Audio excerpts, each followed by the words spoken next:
7 beats. Yo, hey. Not ready for this. Hey. I can't even focus. That music hitting hard, man. Just dance the whole podcast. Here we Dapper go. and dance today. Welcome. Can y'all see us dance through a podcast? Come on, they can. Okay. They can. Find out. Hey, but Just welcome. imagine it. It's terrible. It's terrible. But welcome to the Whiskey Conversation Podcast, episode 2. Woo! Hey. What's up, fellas? It's the second one for the first time, y'all. If y'all didn't know, Definitely. Technically the fifth. Man, we've been at this for a minute, huh? bro, it feels like It's I've known y'all official for a now. long time. It's When official now. when did we do our photo shoot? In April? Doesn't matter. Doesn't matter. Okay. We won't Yeah, talk about it. Yeah, we Sips drink. Yeah, that's bad stuff. But as we always start with the toast, fellas. Hey. Toasty. To what we toasted to? Man, it's so Good whiskey conversation. There It's a you life. go, buddy. It's a life. It's a Whiskey good whiskey conversation, conversation. That's it right Hey. there. Hey. Cheers. Cheers, everybody. So, ladies and gentlemen, this is the Whiskey Conversation Podcast. We sip whiskey while we chat. You know what I'm saying? We are 5 rakish, mannish, Look it up. debonair gentlemen Ooh. who sip whiskey, Is that a Young and May? Ooh. smoke cigars sometimes, and we sit and we have barbershop talk. You know what I'm saying? So, today, y'all ready for this topic? I think Put your seatbelts on, ladies and we gentlemen. got one that is We need the very. AC higher. I feel like Calvin gonna be real ignorant on this episode. Oh, I'm Calvin, He's gonna be real ignorant. Do we expect anything less? I almost didn't want to tell y'all because I think Calvin probably has had stuff brewing all day in his mind. All what he day. wanted Bro, to say. you just released the topic. It's been a long day at work. I actually But I'm just saying that's 2 minutes too early for Calvin. It is. Hey, But today, fellas, listen, we've got to touch on the situation going on with the NFL. dun dun dun. It is a must. And if you don't know what I'm talking about the kneel or not kneel rule or mandate that has been passed down to the players. Temporarily of the suspended. NFL, temporarily suspended, fined, whatever it is. No, it's actually temporarily suspended. Really? Yeah. They changed it? Well, it's been temporarily suspended since July. Oh, the rule has. Yeah. the Okay. rule has. Okay. Well, some progress, but we're going to still talk about it anyway. Okay, I got like the that fox in music. the background. Oh, come on. Okay. Come on. Listen here, y'all. When we started out, right, we was outside hot and sweating on the rooftop. Boy, we got AC. Thank you, guys. Then we went to a nice cigar lounge, and it wasn't their fault. So shout out to Cigar Art. Exactly. Yeah. Bishop Art District. Great place in the Bishop Arts District. We're gonna visit again. We enjoyed Have the fun. cigars, Yes, but we had some back. technical difficulties. So this is actually this is like our 30th episode, but y'all only hearing 2. But anyway, we're in the live studio. Live. We in the live studio. And listen, if you the reason you hear the excitement is because we done came up a little bit, y'all. Mama, So we done went up. We done upgraded. We done came We up. happy? Our engineer over there is the man. He, Shout out, he Jens. hear what we Shout out to talking Jens about. He in the cued building. that music on. Boy, perfect. Boy, you good. Boy, that boy good. That boy good. That boy is good. But anyway, we're going to hop into this topic, fellas. Hop into it. Calvin, I'm going to go to you last, bro, because I know you going Please save you it. gonna give us the longest essay. And, I'm very acute. No. Saving I'm the very best for acute. last. We're Calm gonna- down. I guess I'll jump it off. So, for me, I am a huge football fan. I played football all my life up until high school. Had an opportunity to play in college. Tore my knee, but that's another story. We ain't gonna talk about that. No, I'm still a little sad about that. But anyway, I am a diehard. Yeah, Brace yourself, guys. Cowboys fan. You said it. You Disappointing after last season. And let me tell you, it has been very tough to be a black man in America Fact. Speak on it. and to be a Cowboys fan. good. To hard out still here. say I'm a Cowboys fan. Something I've loved, a team I've loved all my life, have rooted for, even in the 3 straight 5-11 seasons. Terrible mediocre football. I was there for Terrible the years. You for the got teams. 90s. You got Still mediocre. I was there for the listen here. Hey, watch your mouth. I was there for the 90s when No. we won the Super Bowl. And I was there The for one all time? No, we won 3. Correct yourself. 3 of them. Oh, okay. 3 of them. Correct Excuse me. yourself. Sorry. It would have been 4 straight if Jimmy wouldn't have left. But anyway, Whose fault is that? hush. I've been there through the good and the you thought your bad bros times. was your bros. Hey, I know they leave you, but it has been very tough to be a fan now, and because of some of the comments that the owner of the Cowboys has made. Now, while he is a very amazing and great businessman, The best, arguably. definitely one of the best businessmen, one of the best salesmen that you've probably ever seen, witnessed. Race relations is not there, and he hits. Just so happened to hit the race that I am, and so it's tough to even watch football. And then It's too political now. Exactly. And it's tough to even be a Cowboys fan. But I want to hear from y'all. Calvin, we going to save you last because I know you over there brewing. I ain't even looked at you. And I know you over there brewing. But y'all chime in, man. How do y'all feel about the things, the nil or no nil rule? And we have, all of us are black with the exception of one with Austin. But Austin couldn't be more brother than, you know what I mean? I appreciate that. And you haven't seen me dance yet, so don't. Just, well, I have we from gonna the IG store. we gonna hold that judgment then. I'm But so sorry. but yeah, Austin is a Christian man, so I'm definitely interested to hear what he has to say. But I just want to hear how you fellas feel about the nil or no nil rule. I'll speak on it. I will definitely speak on it. First and foremost, this is when I lost respect for Jerry Jones. I said it right here. You heard it here first. This is when I lost respect for Jerry Jones. Last season, Jerry Jones, in an effort to stand as a unified front on the field, kneeled with all of his players. Facts. Yeah, that's so Like confusing. not just the players kneeled, not just the black players, not just the white players. They literally locked arms, and Jerry Jones himself took the field and kneeled with the players, right? In a unified effort. After the game, President Trump called Jerry Jones, and the next game, Jerry Jones said anyone that kneels from now on will be suspended. Whoa. So at first, you were, all about being unified. You was for the cause. You was for the culture. But as soon as you talk to Trump, you switch sides. I don't know if I can respect that. I don't. Now, will I still watch the Cowboys this season? I probably will because I love football. It does seem like a confusing double standard. But did I lose respect for Jerry Jones after he made that move? I definitely did. I did. And I think that's a strong issue too. The fact that you support your players, which is a dominantly African American black team or minority team. African American league. League. Yeah, absolutely. The entire league, dominantly, like arguably, not even arguably. That's facts. That's just true facts. But the fact that you hold Can't argue literally, observations. you lock arms with them 1 year. Excuse me, one day, week. 1 week, Yeah, 1 minute, 1 week. and then all of a sudden you flip, you go 180. Yep. But the fact that you support your team wholeheartedly and on the field, in the press box, in the locker room, away from the field, training camp, behind the business, when it comes to the money, when it comes to the contracts, and then when it comes to their rights, you get afraid. That's not a good look, Jerry. Like you support your men wholeheartedly up to the 99th yard line, and then as soon as they cross the goal, you don't call plays when it matters. when it matters. It's not a good and look, that's my only Jerry. sports, kind of reference that I have, but I feel like that was a pretty good one. But That boy been saving that boy, I wrote that one in my pocket. But it's the fact that you go the distance, except for when it truly counts.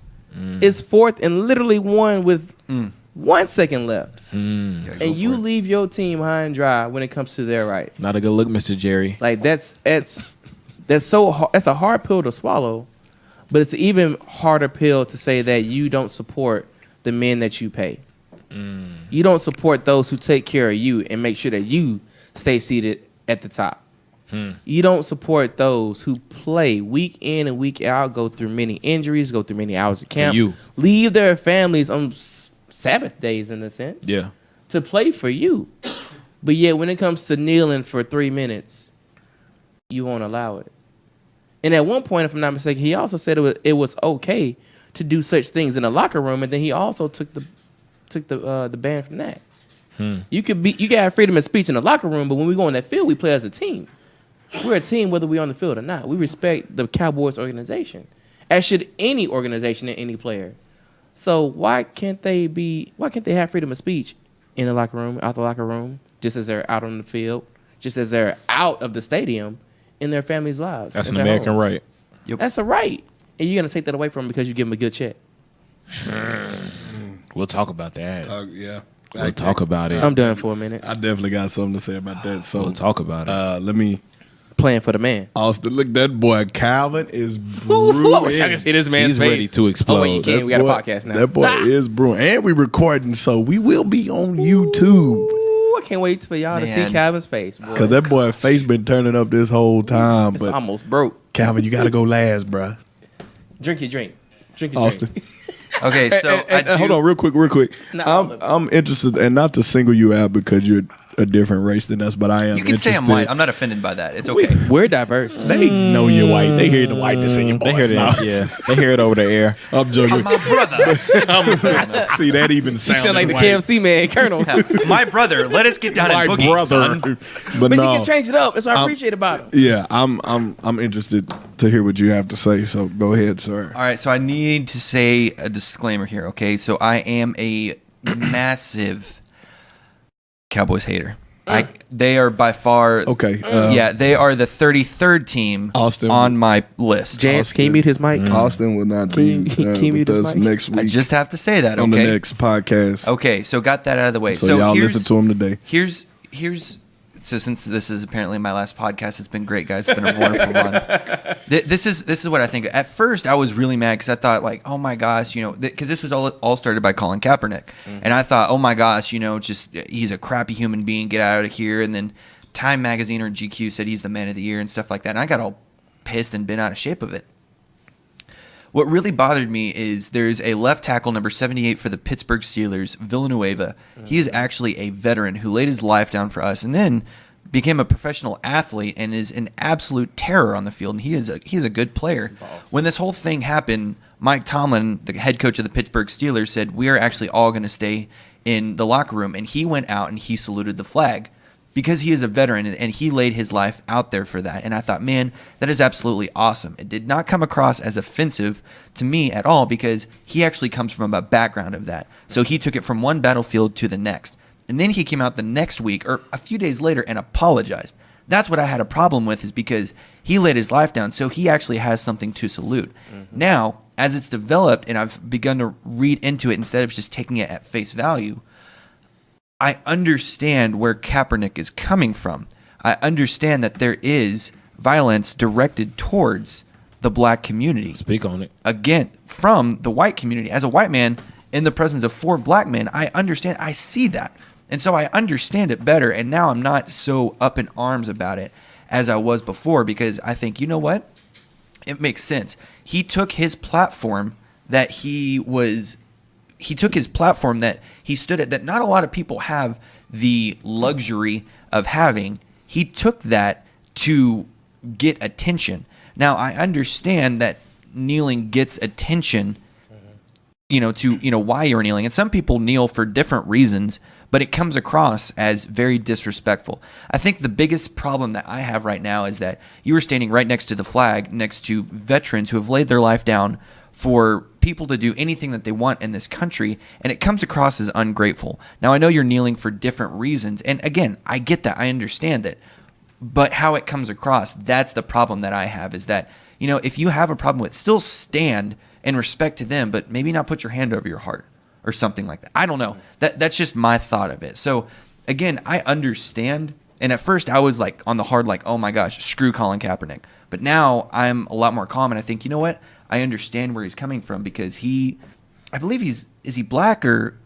Samoan, or he's a family. He comes from a color background. I hope that doesn't come across wrong or anything. I don't know what nationality he is. So I understand it. And now my thought is that it's beginning to, it hasn't ruined it, but it's beginning to ruin the sport that I absolutely love, because that's my favorite sport. And then when I just see it becomes too political and Sports Center's talking about like, oh, is this a big problem or anything like that? Get to the sports. Let me see the highlights. Let me learn about this. So that's my thoughts on it. Well, So I just want to clarify this that Go ahead. Colin Kaepernick is mixed. He's black and he's white. Black and white. Okay. and let me say this too. So with the protests, it's supposed to make people feel uncomfortable, right? Always. That's what a That's the protest is point for. of a protest. You're It's trying for to- somebody, exactly. but it also You're- upsets somebody else. Exactly. Absolutely. You're Like- trying to get attention. You're trying to bring awareness to an issue that's going on, and You think what that's- Martin Luther King did was comfortable? No, like he risked his life out there for that. Exactly. So that's not comfortable at all. So Yeah. I mean, that's why it said, as a white man, I can begin to understand it because if I'm coming from the position of just like, oh, well, just forget you. You just need to stand up. That's not the right way to respond, and that doesn't bring unity at all. That only just begins to pull that tear further and further apart. I'm sorry. Definitely. All right, Wait, Calvin. What? Wait.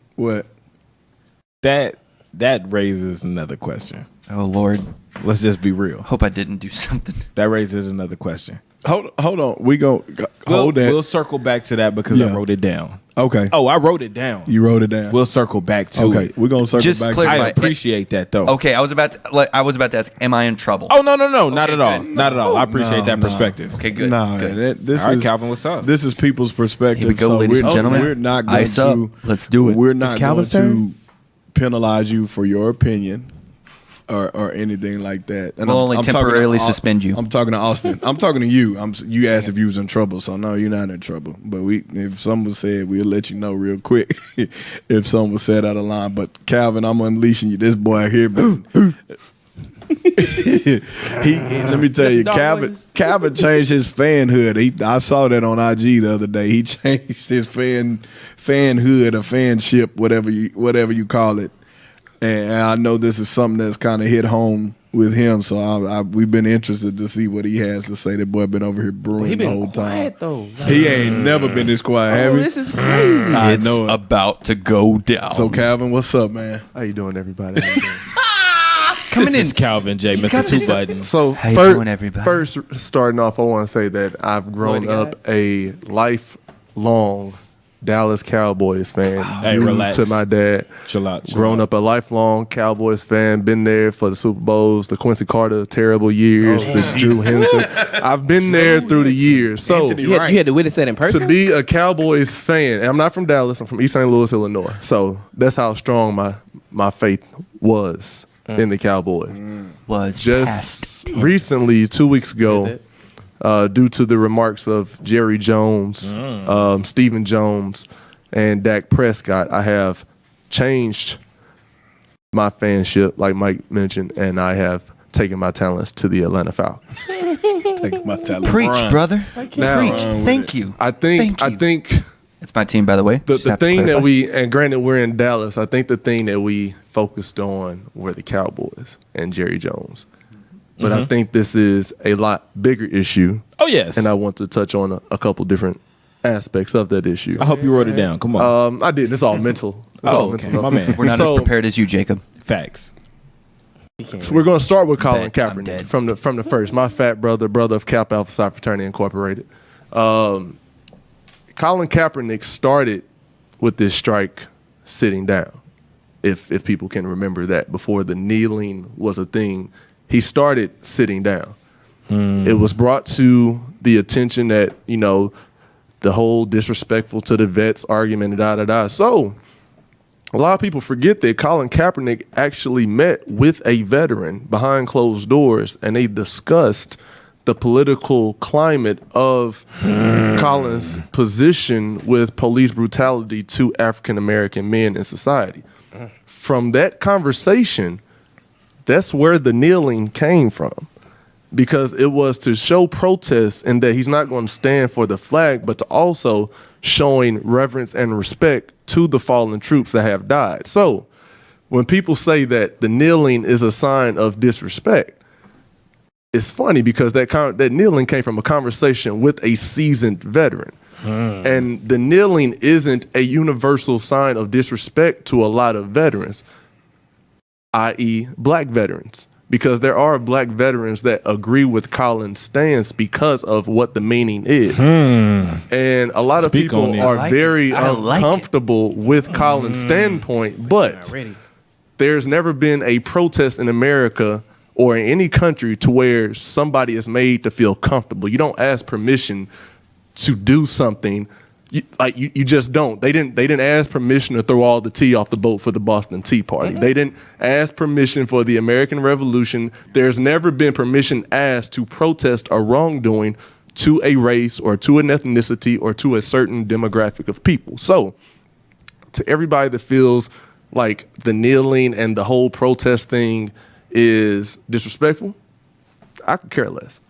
To people that feel like, let me see, to people who feel that it's not just or it's just a bunch of ungrateful athletes being disrespectful to the country, 100%, well, I'm not going to say 100, I'll say 98% of the athletes that do kneel are black. There have been some white athletes in the NFL that have kneeled. Whenever you can tell me that a white person is getting beat by a black police officer or a white person is getting pulled over by a black police officer because they are white or being wrongfully killed because they are white, then you can tell me how a black person should protest in regards to that act. That's the first thing. The second thing is this whole protest anthem and rules. The NFL is pretty much just scared of Trump. Trump has created a climate in this country to where it is racially motivated. Like everything that has happened from Charlottesville to even his campaign to anything has been racially motivated. So Trump plays, and he's not dumb. Like people think that Trump is dumb. He's very, very smart and predicated in what he does. He's playing on his demographic. He knows that his demographic that supports him are conservative, Southern, white males that have this sense of American pride. I consider a majority of the Trump supporters, quote unquote, American pride. I consider it Southern Confederate pride because I feel that Make America Great Again is nothing more than a slogan for the South will rise. And that's exactly how I feel about it. And I feel that same energy has trickled over into the NFL, which you have probably 92, 95% black athletes in that league. But you have 100% white ownership. And you have a president who is also white. Speak on and it. they're going to tell black players what they should do and how they should protest with social injustice being done against their sex and their race. Now, people say, well, the NBA stands. NBA Totally does different. stand. Totally different. The NBA also gets to wear T-shirts that stands for their cause. The NBA also for Trayvon Martin did hoodies that was just for their cause. The NBA also gets to speak tremendously much more for their cause than NFL players are allowed to do because their owners put a muzzle over what NFL players can and can't say. Exactly. I believe in the past 5 years, the only people in the NFL that have been outspoken about black rights in America have been Michael Bennett, Colin Kaepernick, of course, Richard Sherman, and Malcolm Jenkins from Philadelphia Eagles. So that's 4 people that I can name out of 32 teams, 56 players. Yeah. Or so. That's active, 56 active. Then you have 20 other players who aren't active. On the practice. But again, everybody says that players can't speak up because if they speak up, they lose their livelihood and things like that, in which I'm not going to ever Eric put Reed any also. Eric Eric Reed. Reed. Okay, fine. I'm not going to put anybody's livelihood because sports is a way that a lot of those guys come from. A lot of those guys make a living for their home, and they don't have any. You got 22, 23, 24-year-old cats coming out of college. They don't know anything else besides football. But I get that. But at the same time, at what point do you continue to allow money to muzzle your voice? Yeah. At what point do you continue to allow a dollar bill to be a curtain over what's going on with people within your demographic? You're talk about making it. some. You're making some very valid points. Yeah. Very. some amazing points, and I agree with you 100%. I definitely think the actual, well, not think, I know the actual cause for the kneeling was definitely lost in the fact that it was during the anthem. But I don't think it was lost. I don't think it was. I think it was hijacked. Okay. I think it was purposely hijacked because I will say this: Tim Tebow used to kneel. Nobody brings it up. Tim Tebow kneeled during the national anthem. I feel if the national anthem protests, if we were kneeling for gay rights, if we were kneeling for domestic violence in America, it'd be okay. If when Michael Vick got arrested for dog fighting, if people kneeled for animal brutality, it would be a totally different look. It would be something that was glorified on ESPN, CNN, because gay people deserve their rights. There should be no domestic violence in America. Animals need to be treated like human beings, but black people, you guys are disrespectful to our country by kneeling during our anthem. Calvin going in, y'all. This is a message. Listen here, man. Hey. And I do not disagree with anything you're saying, man. I think you are spot on. Glad we held you quiet, boy. You said everything I needed to say. That boy been waiting, and I told you I'm spot on with everything. But one thing you touched on was the aspect of them being muzzled because of their money. Yep. And so for me, the question that I have for you gentlemen is, would you allow that to put a muzzle on you? And I have to be transparent and honest. I can't with 100% say that I would walk out on my job, take a knee, and risk my livelihood. Okay. And honesty. I appreciate that's that. very honest. Yeah. That's just me being honest. And a lot of people that I see social media posts and things like that, I don't feel like they would do it either. That's real. I feel that. You know what I'm saying? And that's just me being completely honest. But let's say, is there something that I could do that could affect change? And I will search for different avenues to do so, but to be completely honest, I don't know that if my job was on the line and the way that I provide for my family, that I could 100% say that I would do it. And I'm gonna let y'all talk. Here's the question I have for you though. Go ahead. What if Mike T, the best clothier, second best behind. we have a lot of clothiers up here, but the best clothier in the nation. You are the Louis Vuitton of clothiers. You are the upper echelon of clothiers, and you have that platform. At that point in time, is that take? Are you really concerned? Because at that point, you're at that echelon, kind of like Colin Kaepernick. He knows that he's going to be good for life. And he still risked that, and he's still not as well off as he was being in the league. But he has that platform to where people view him. He's been a Super Bowl quarterback. He's had this record in the league. He's this talent in the league, and he has that platform. Exactly. I feel like if you're asking the average Joe, and maybe no. Exactly. And so that's what I'm speaking to when I say I could kneel or be willing to sacrifice my job. I'm speaking as being me. If you give me that platform, I've made money, I'm okay. I could be fine with possibly not playing in the NFL again or working again. I've made investments. I have money. Of course. So let me ask you another question. If I have that platform, of course. But on my everyday job right now with this where I'm at right now, and I can't 100% say that I can. What if your job, similar to the NFL, you were you had a job to where they said, we know this is going on. There was protests going on within your own company about the way that maybe your company treated African American employees or African American customers. Some of your coworkers were on their own protest. Your job didn't approve of it, but the people that are protesting on behalf of those clients and those employees that have been wrongfully dead.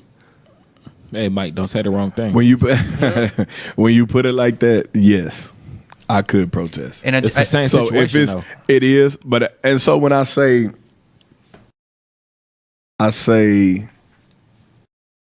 so injustice for blacks by police, right? That's what the protest is about. I'm not necessarily going to walk out on my job for that. Well, I mean, nobody's walking out in the NFL. They Yeah. still They still there. But They if still it's- gonna be lined up on 3rd and 10. Yeah, Exactly. ain't going But nowhere. Ain't walked and out. so that's what I mean by when I say I could not. I don't know if I could necessarily like leave. Say like, okay, there was a thing set up, right? And amongst black people, Black Twitter. Oh, I love it. You know love what I'm Black saying? Twitter. That's the thing. If you And haven't they was followed Black like- Twitter, you gotta follow it. Like- And Twitter they is the come and they say, hey, today we gonna like the NFL players. We want everybody to walk out on their job. You ain't gonna do it? All the black people, we want y'all to walk They out say on that your on Black job. Twitter? No, I'm saying they say that. No, But like the example he gave where it was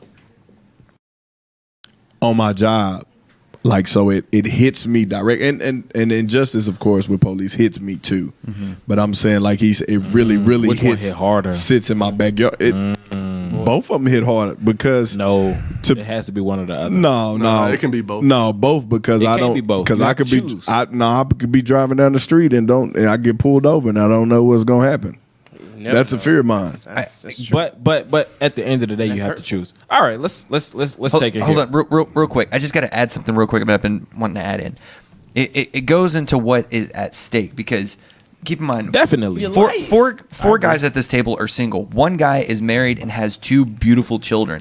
So what's at stake for him? Exactly. Is It's different. obviously It's much, different. It's a much different more at stake perspective. than Me, us because yeah. if we get dinged, it's like, all right, I can handle it. That's no big deal. But he's got a family to take care of. So that it doesn't mean that he's less of a man. He's got to think like, you know what? Even though I've got this, my family's going to be hurt. Exactly. Do I want to put them through that? And so I think that's what That's goes what into play it as well. exactly, and that's what plays a part in my decision. Absolutely. I I would agree. definitely say that plays a huge and probably is the biggest sole factor reason. And The sole especially in reason. our, in my decision. in our last episode, we talked about masculinity and making Exactly. sure that your family is taken care of. Bring it And in, so Austin. Yeah. That comes in, and you've got to think like, you know what? Is my family going to take care of? Are they going to be supportive, or are we going to? Is this beneficial for all of us? So I mean, you've got to take into account like, is God most glorified in this? Is my family going to be taken care of? And plus, and this is a separate subject, but I just need to say this. You're a Christian man. Definitely. If God is glorified by that, I don't want to go too deep into that, but if God is glorified by that, because you are His son, you're already taken care of. So it doesn't matter what's going to happen after that. In a I agree. relationship, it's for better, for worse, for sickness and health. I agree. And with your I relationship agree. with Christ, more than likely, the majority of it is going to be for worse and for even more terrible. Because Mm-hmm. you follow Him and you realize that there are going to be consequences to that. So if you standing up for your faith makes you and your family uncomfortable, it doesn't matter because you're already taken care of. I like that. This is strong. what I'll That's say strong, about Austin. it. Let's bring it back. I do want to hear that question you had to ask. Now I already told y'all I wrote this stuff down. I told y'all I wrote about this for to you. go. I wrote 2 things down. down and 2 things only. But first, let's touch on the military with what Calvin was talking about. Okay. This is just my perspective. I'm about to offend somebody. I'm about to be the wild card, right? Oh, snap. Oh, The wild card. But listen, so but listen, the wild card but can't listen, change. I am the only male in my family to not join the military post high school. My dad was in the Army. All of my uncles were in the Army. Their dad was in the Army. Their uncle, you know what I'm saying? Yeah. I am the only male in my family not to go to the military. But how I see it, right? And shout out to all of the black veterans that have fought for our country. Shout out to all of the veterans, period, that have fought for our country. But I could not fight for a country that doesn't fight for me. Yeah. Like I literally cannot lay my life on the line for a country that I believe doesn't give a damn about me. I can't do it. So I understand where you talked about the Pittsburgh Steelers coach. and him taking the field and still paying The his left tackle, Villanueva. Okay, the left tackle. I still understand what you were talking about and him paying his respect, but me as a black man could not fight for this country respectably for a country that doesn't care about me. Yeah. That's what happened with a lot of wars, World War II, Vietnam. Those black men came back from war to racism. Yeah. To literally a country that didn't care about them. Oh, you saved I my just life, did but all of this. I'm a right? kill you, put cut my you, life cut on the you out, line, and then I gotta hold come you back to this down. stuff. Yeah. That don't even make sense. Yeah. I can't do it. I can't do it. And it could be a difference of what he's standing for. Of if he's No. standing. No, hold on. He could, and I don't know this, but he could be standing for. You know what? I'm standing for my brothers who lost their lives. That's real. But that's real. But black men choose to kneel because, like you said, it's a country that doesn't support them. So both, if you think about it, whether you stand or kneel, both are understandable. Yeah. And I'm not trying to play that's devil's real. advocate. But I that's just real. needed But to say I like the word that you used though. You said understandable. Yeah. It's understandable. But yes, sir. kneeling isn't understandable And it should because it hasn't been understandable since it's happened.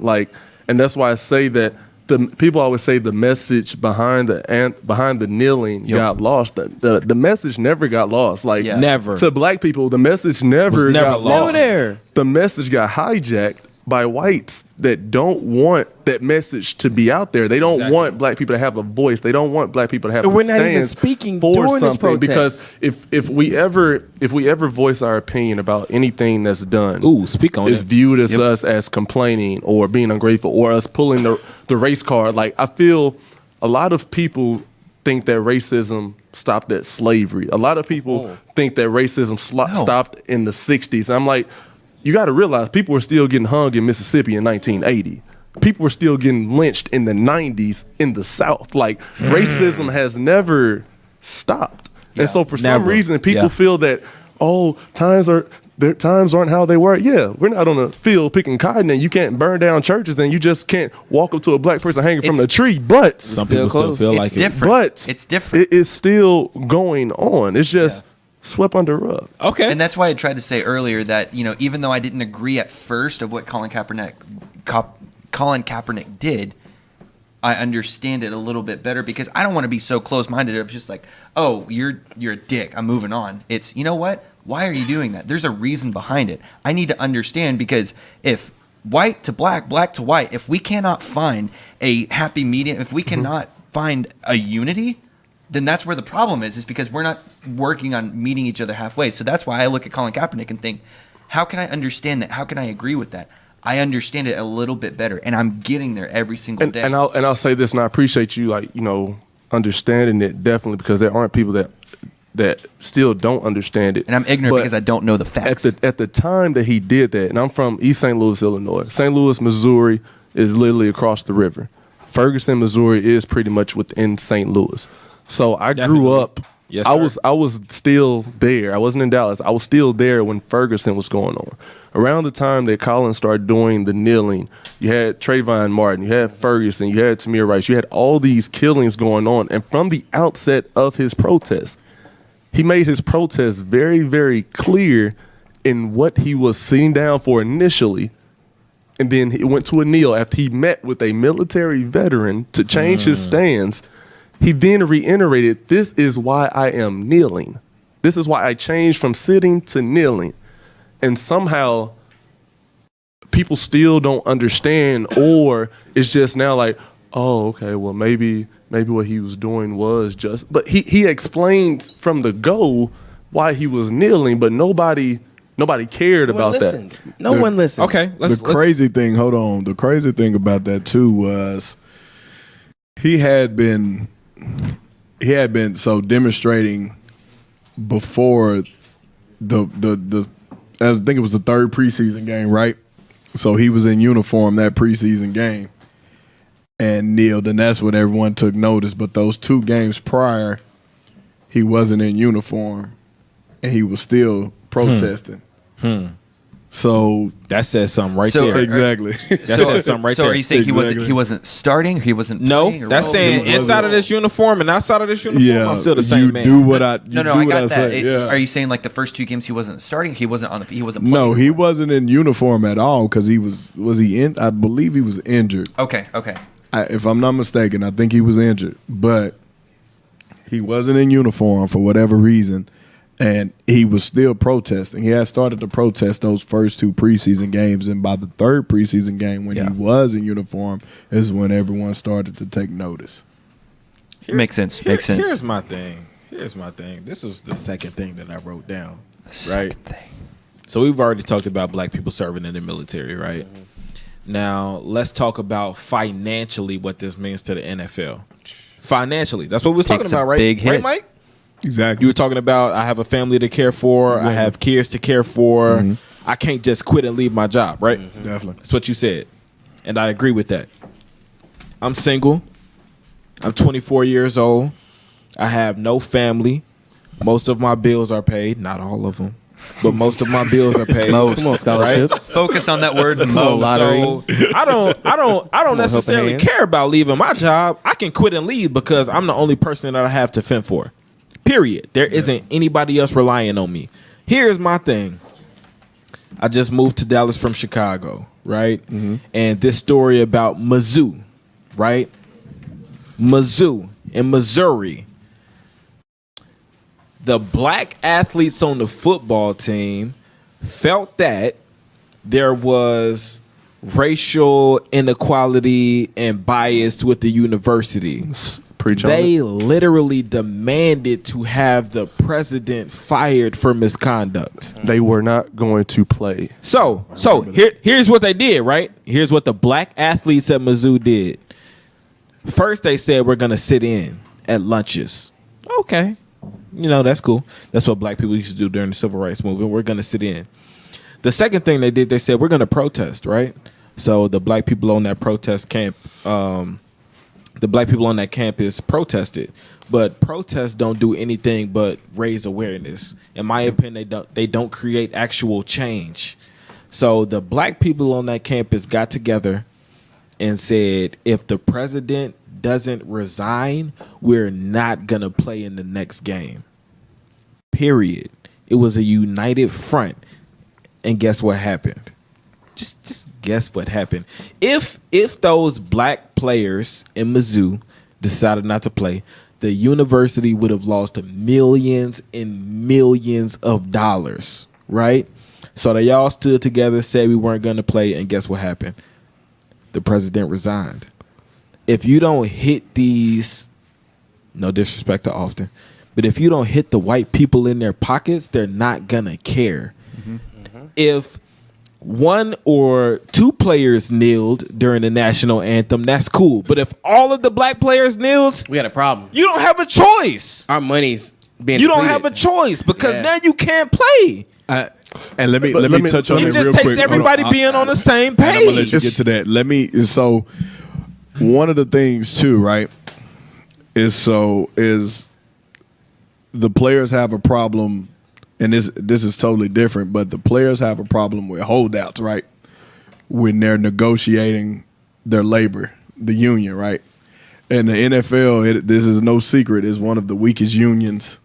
Terrible. They have one of the weakest players associated. Have one of the worst CBAs and ever. And of course, they gross. The NFL is the highest paying league. They gross the most money, but they have more players, so the payout is cut up differently. But when it comes to holding out, those players have not been willing to hold out because they're ready to get their checks. And so, while the point you make with the Missouri players, what they did is very valid. How do you combat that? Is that a mindset that those players have to get to, or I don't think it goes on the players though, because and me and you had this conversation. Just like I'm glad he touched on the whole Mizzou aspect again. Being from East St. Louis, Mizzou is 2 hours away, so Mizzou and U of I are the home teams. And he's right. When white people don't care about issues until you affect their money. Oh yes. When you look at the NFL, I wish I could say that was false. when you look at Facts. when you look at the NFL last year and this whole anthem protest, the reason they passed that anthem policy is because white people stopped watching football and it affected their bottom line. You also had some black people that stopped watching because of the Colin Kaepernick, but a majority of white people stopped watching because they did not want to see kneeling happen every Sunday. It affected NFL bottom line. It affected Papa John's bottom line. Now, let's talk about that. now, What Papa? now, if you look at the No longer a part of it. Shout out to Domino's. because that bottom line was affected, Pizza Hut. and President Trump again Murphy's. got involved. Pizza Hut. You see anthem policy. Now, granted, it is suspended because of the NFL Players Association. They're trying to go back and forth with them. So the policy is suspended. But, and me and Mike touched on this, if black people stop worshiping football as this almighty thing to where we can't stop watching I football didn't know on God had a Sundays, favorite football team. to where we have to watch football on Sundays, The Cowboys. to where we can't watch college football on Saturdays. If the NFL actually passed a law restricting, a rule restricting them from protesting, and like, oh, our ratings are going down, we have money going down. I think black people neglect the impact of buying power, just like with Mizzou. You take away the black athletes, you don't have a football team. You don't have a team. The Montgomery boys boycott. You take away those people that have to use the busing system to go to work, Money gone. which are pretty much 98% black because white people at that time have cars and can able to drive to home. What happens? Oh, Gone. you can sit anywhere you want to on the Change. bus now. That's what happens. But we as black people now we're weak-minded. I'll just call it how it is. We are very weak-minded. Now, me personally, if this law does go through, that the players have to come out and they have to stand out, It will. I was gonna ask that. or if they get fined for staying in the locker room, or they have to stay in the locker room, I will not watch the NFL. If they take their You heard it here protesting, if first. they take their protesting ability, and I've been on record saying this for months, if they take their protesting ability away from them. And when they initially did, at that time, I was not watching NFL. But once it got in the mix of them and the Players Association, I'm saying, I'm going to let this see how this plays out. But if they strip their protesting ability from them, as well as keeping Kaepernick out of the league, I will not be watching NFL this year. And I want to And add the- and this. let's- Go ahead. Sorry, real quick. Just let's be very honest. The NFL, like all the five guys at this table right now, it does not affect them directly. Now, racially, it does affect, but let's go back even before the protest. How did it actually affect your life? It didn't. Let's be very honest. The kneeling didn't? No, Or- no, before that, just sports wise. police Let's just sports? talk. Oh, No, sports. let's just sports. Just football, just sports. NFL, like if a team won or if a team lost, how did that affect you? Oh, I'd be pissed off. I ain't Cowboys gonna lie lost. to you. I was Other, gonna say, That other changed than my your mood. 20 years That since we changed won my a mood. championship. A loss Okay. would Move like Okay. Sunday. Monday was trash if we Boy, I lost. went to work extra pissed on Monday. Okay. Sunday was But, football Sunday. I mean, be really Definitely. honest. Sometimes I here. skip Like, that on church. It doesn't football. actually affect your life. Now, when they actually brought that in, that problem was already going on, and so it brought like another aspect into it where there wasn't actually a benefit. It was only adding gasoline to the fire. It was only making things worse, and so it was just a pure distraction. And so, in no way am I trying to take away from the fact that, like, oh my gosh, there's all these different things. I mean, like I had alluded to earlier, I get it. I understand it better. There is an aspect of where, you know what, black people are treated unfairly, and what the NFL is saying is that, you know what, we are not going to acknowledge that. We are not going to say that, you know what, this is a problem and we need to be changed. It needs to be changed. It's only been changed, like you said, when the pocketbook has been affected. And unfortunately, if it comes to that point, then there's definitely a deeper issue. And we know that, I mean, money is the root of all evil. No matter what it is, the money is the root of all evil. Agreed. And so it's very sad that it had to come down to money and not the fact that looking at your brother right next to you and saying, you know what, you are suffering and I need to help you get out of this. It's more of just like, you know what, you'll get out of it. Oh, it's affecting me and financially. Okay, I'll help you out now. That's where the freaking problem is. Definitely. And I definitely agree with that, man. It's a lot, man. And I knew this would be a long-winded, deep topic when we did it. Unfortunately, we got to get out of here, man. But And this might be something that we pick up again later for another episode and invite more people. Maybe we find some activists who are local and get their take on this. But we definitely have to wrap this up, fellas. Can we have some closing remarks? It from has everybody? been. Yes, please. I got one more thing to for say. a Just one Go last ahead. one. Go ahead. You got 20 seconds. Okay, real quick. So this is directed just to the white listeners out there. Be open. No, I'm sorry. Listen. Be open. Majority? Be open to listening minority that you setting? may be wrong. Try to see it from a different perspective because I am the only white guy surrounded that. by 4 black guys, and they have done nothing but welcome me in. So you've got to be a part of the culture to understand it better. And so they are bringing me in to be able to understand. And so I don't want to just have this one focus and saying, you know what, it looks like this. No, it looks from a different perspective. There's always 3 sides of a story, and let me see the other 2. Man. Definitely. And I think we're going to end it there, fellas. As always, man, we want to say shout out to Elevated Relief for Shout out to allowing you. us to Shout out come to invade Elevated Relief in the studio. their studio, man. It has been a great experience, guys. And y'all be sure to check us out. Appreciate you very much. Definitely. Be sure to check us out on SoundCloud. We'll also be on iTunes and coming to you real soon on YouTube. But we're going to end this show how we started, man, with the toast to hopefully equality Change? My glass is empty. Is that a and, problem? and justice for everybody, man. Justice for everybody. Justice. Salute. Shout out to y'all, man. Love y'all. Change.